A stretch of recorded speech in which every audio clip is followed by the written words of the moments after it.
Echoes, written by L Kohler. This piece is a duet, although you're playing this part and your teacher will play this part.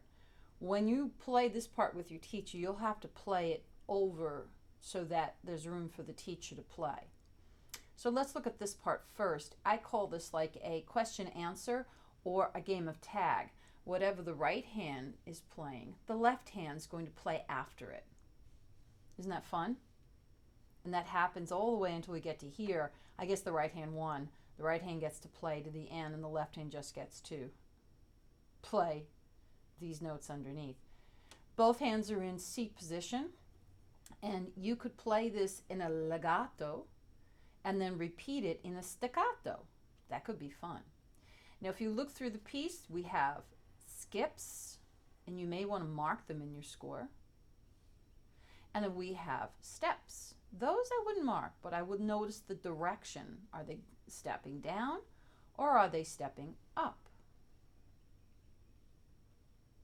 This pattern is what's called sequential. We have these 4 notes, and these 4 notes are a step higher. Same here because it's a copy. These are sequentially going down. This happens again, so this is repeated. And then this is repeated with a little ending. Do, mi, so, mi, do, which is kind of fun, skipping up and down. All right, let's hear this piece. Left hand copies. Notice it's quieter.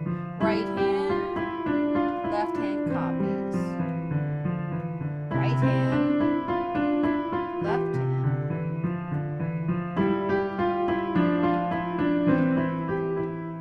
Now do staccato.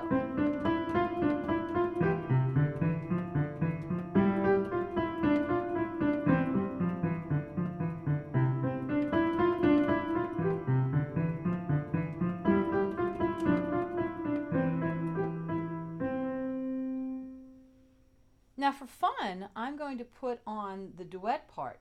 So again, I have to play it over here, even though my machine is playing the duet part. So my part's going to sound this way, which is kind of neat. So you ready? Oops, didn't go. All right, let's do it again. Oh, there it is. Okay, here we go. Hit that re. Here we go.